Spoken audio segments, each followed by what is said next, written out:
Hello, friends and neighbors. Welcome to day one of the zombie apocalypse. I mean, your stay in the Philippines. You survived the first night. That's good. Hopefully, you had a nice hotel stay and a good rest. And now that you're here and you woke up, what should you do now? Well, first of all, if you're like me, you might be a little tired. You had a long flight last night, a long flight yesterday. Hopefully, you got a good night's sleep. Um, if your hotel offers breakfast, I would recommend getting the breakfast there in the hotel. That's the safest place to be before you've had a chance to look around and see what's going on out there.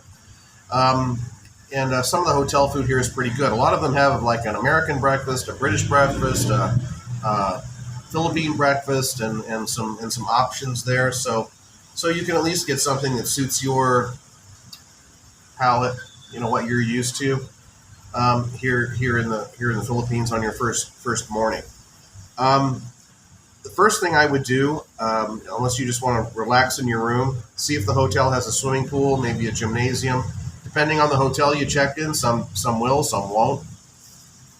But at least you can get familiar with some of the things that you can do without leaving the confines of your hotel. When you do decide to venture out, I would go to the local mall. Malls here are still very popular, and when you go to the mall, this will give you a chance to look around and see if we can find one of those money exchangers that we talked about in our first video. That is a little bit more local than the touristy airports and places like that. Hotel money changers, they're going to be pretty expensive, so I don't think I'd want to change my money in the hotel unless you were just desperate. Um, Again, if you're just changing a small amount, it's not going to matter that much. You might lose a couple of dollars. It's not going to be a big deal. But if you're changing any large amounts, yeah, you're definitely going to want to get to a money changer that has a good rate. Now, when you go to the mall, this is going to give you a chance to kind of get a good look at the things that are available to you during your stay here, especially if this is your final destination. If that hotel is your final destination, and whether it's this hotel or the next hotel in the next city or wherever it is you're going, wherever that final destination is, you're going to want to know what resources you have available to you in the immediate vicinity. Okay, again, when you go out walking, you can always get the airport to call you a taxi or find even an airport shuttle. If you're going to go to a local mall, a lot of the hotels will have a hotel shuttle where you say, "Oh, I want to go to the nearby mall." Oh, they're going to say, "Oh, well, the Ayala Mall is just close by. We have a shuttle." Okay, perfect. When does a shuttle leave? I'll get on that. Great way to go. Typically, hotels don't charge you for their shuttle services, which is also a plus. But then a lot of these places, it's just walking distance. It's just down the street, a couple hundred meters. And watch your step. A lot of the streets are kind of rough and rocky, a lot of cracks, things like that. And you don't want to fall on your face and end up getting hurt. So, do watch your step if you're going to go out walking in the Philippines. It never hurts. Keep a sharp eye around you, but also maybe check the terrain in front of you. When you get to the local mall, that's another place where you can find that local money exchanger that might be able to help you out with a good exchange rate on your, dollars, pounds, or whatever it is, euros, or whatever that you brought with you. So I would check that out. Don't buy it the first one. Maybe two or three are in there. Kind of get a look around and see which one is going to give you the best deal. What to buy on your first day? While you're in the mall, there's probably a department store in there. Again, if it's more of a local mall, then you can find some really inexpensive department stores. You don't need to go to a high end. Here in the Philippines, Rustans and places like that are relatively high end touristy places for rich people. And if that's you, great. Knock yourself out. You found your home. I would look for, again, probably some comfortable shorts. If you didn't bring your swimsuit, pair of swim trunks, sandals, slippers, whatever you want to call them, so that you can be comfortable walking around in the local vicinities. Again, I would wear long pants if I was going out into the jungle anywhere, because you got to be sensible. I mean, there's going to be bushes and bugs and everything else. Having your legs protected is a good idea. So, want to make sure that you're dressing sensibly in those locations. Also, one of the first things now, of course, naturally, like I said, I've been here for 20 years. This is my 20-year adventure. I got one of these. It's not that big, but this is a bag. I put it on me like this. What do I have in here? I got my cell phone. I got my charger. My charger for my cell phone. I've got 100 pesos, $2. I got a handful of coins in case I want to get on a Jeep or I need to pay the exact change for something, right? So I got my coins in here. And I've got a power bank in here in case I can't charge my cell phone out of a wall somewhere. A power bank is a good idea. You can get one, and that way you always have a power supply right in your bag. I got a little book if I want to take a note on something, a couple of ballpoint pens, my little headphones, everything that is of value but no big money I keep in here. Also, you'll notice that it's on my front, not on my back. Don't wear a backpack, because people will come up behind you, open it, and see what you got in there. All right? You're just sharing everything you own with everybody in the community. Keep a bag on your front. If you have a backpack, it's the only thing you got, turn it around and wear it backwards. I know it'll look dorky, but everybody here does it. So, when in Rome, right? That's the thing to bear in mind. But anyway, I had this thing. This thing, I bought this about a year ago. It cost me an amazing, I think it cost me 800 pesos, which is about $15. And after a year, it's still, no worse for wear. It's doing this fine. So you don't really need to look at a major investment. Oh yeah, if you go to the department store and you can buy one of those made out of leather, you can spend $100 on it. But it's up to you. That's just made out of synthetic leather, and it works just fine. So I would recommend getting something like that on my first day if you're going to be here for a while, and that way you can have everything with you that you need without having to worry about things getting stolen. Again, if you have a large sum of money, I'd still go with that midsection pouch that you can wear under your shirt, because a guy with a gun or a guy with a knife, if he wants your bag, you're better off just giving it to him. Especially it's a $15 bag, and what do I have in there? A power bank. If I lost my cell phone, it would suck, but it wouldn't be the end of the world. I wouldn't die. But if I lost $3,000, that might be a little bit harder to deal with. So anyway, that's what I recommend on that. The other thing that you're going to do on your first day in the Philippines, first day of the zombie apocalypse, find food outside of the hotel, because obviously eating hotel meals 3 times a day is okay, but it's mediocre food, and it may not be what you particularly like. If you go to the mall, this is why I say go to the mall. In the mall, you're going to find Burger King, you're going to find KFC, you're going to find McDonald's, we have Kenny Rogers Roasters here. I think they went out of business in the U.S. We have Shakey's Pizza here. I think they went out of business in the U.S. too, but here they're still here. You're going to find Jollibee. That's the largest fast food restaurant in the Philippines. If you're going somewhere and you're eating with locals, or you met somebody and you're here visiting them, or you're going to their house or whatnot, you might notice that in your home country there are not a lot of Philippine restaurants, and this is because Philippine food is a little hard to swallow sometimes. They eat a lot of things that typically in the West we don't eat. I tell people that I have a diet restriction. I do not eat skins, fats, or organs. And I tell them this because I don't want them to get their feelings hurt if they come up with a blood soup and say, oh, this is pork blood soup. And I go, oh, I'm sorry, I can't eat that. Blood is an organ. And, my doctor told me I cannot eat skins, fats, and organs because I have a low-fat diet. that I have to maintain.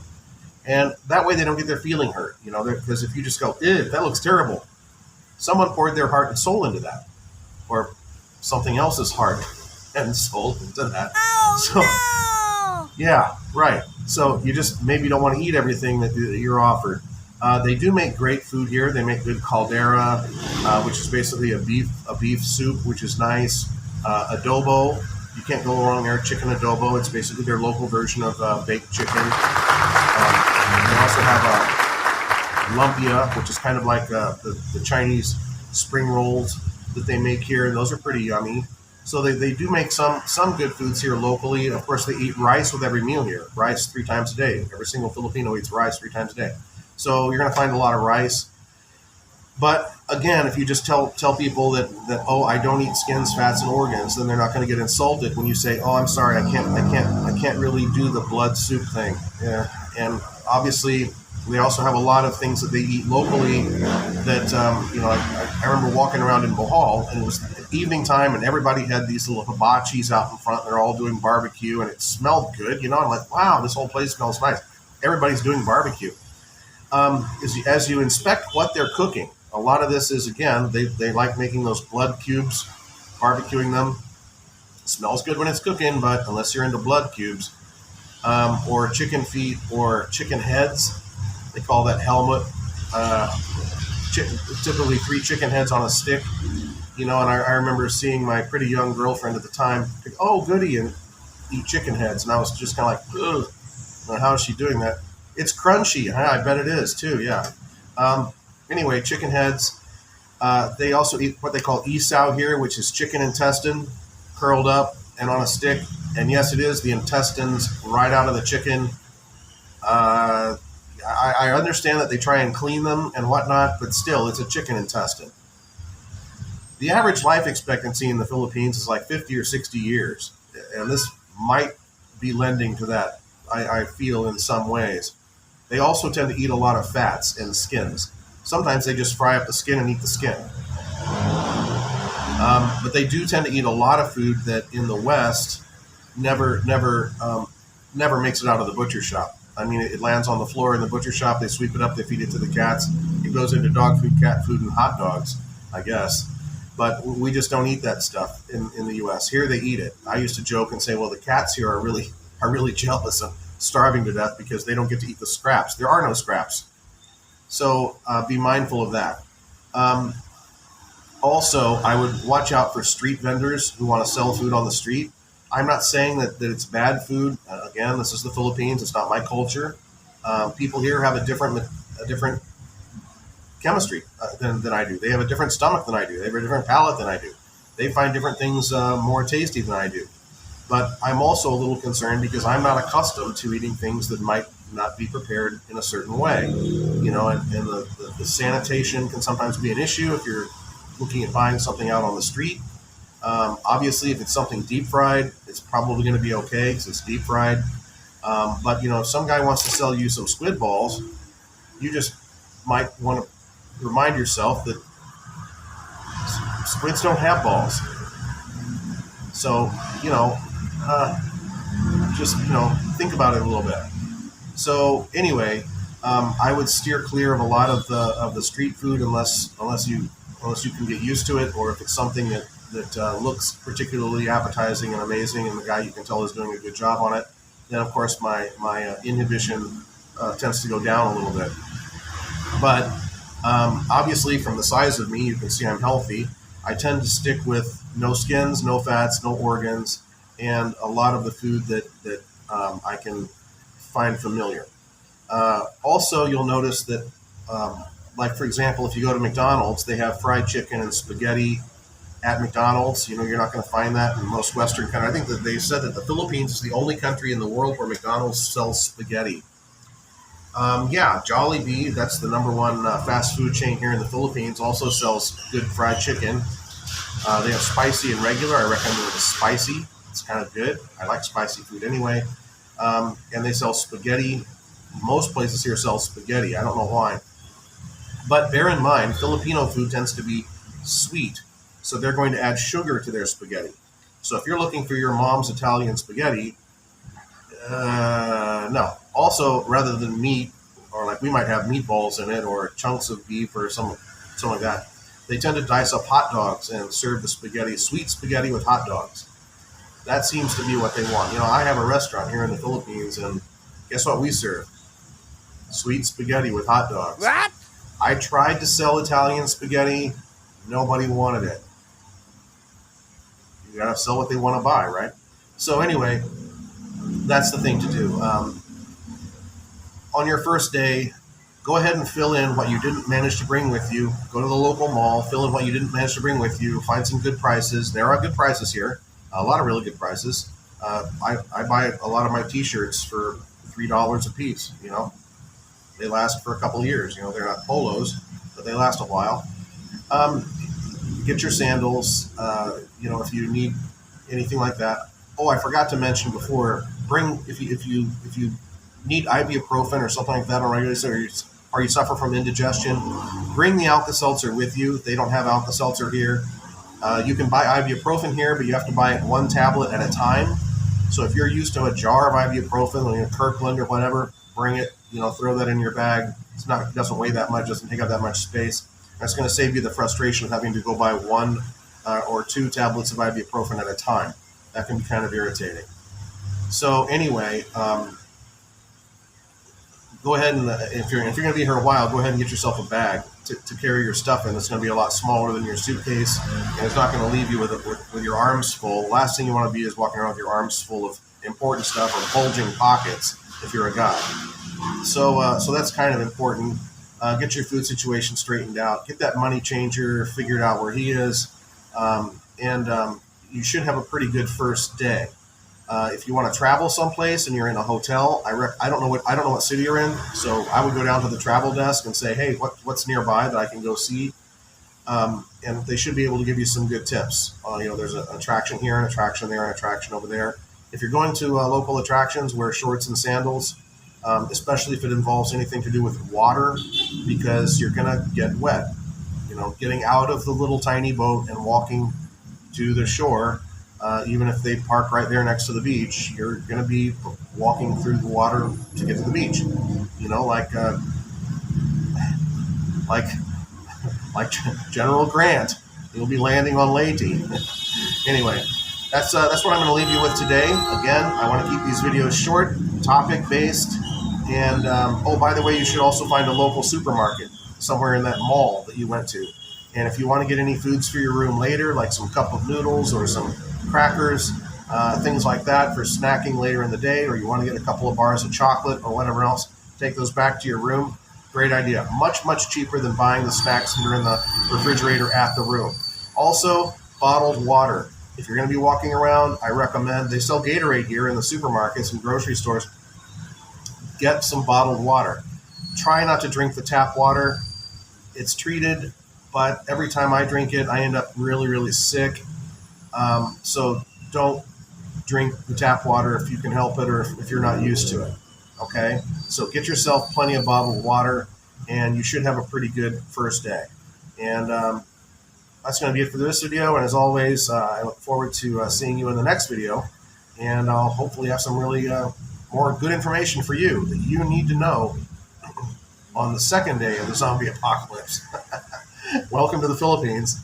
I'll see you around. As always, I appreciate a like and a thumbs up, and I would really love it if you would subscribe to the channel. There's going to be a lot more interesting videos coming up, and you're going to love them. Looking forward to seeing you on those. Cheers.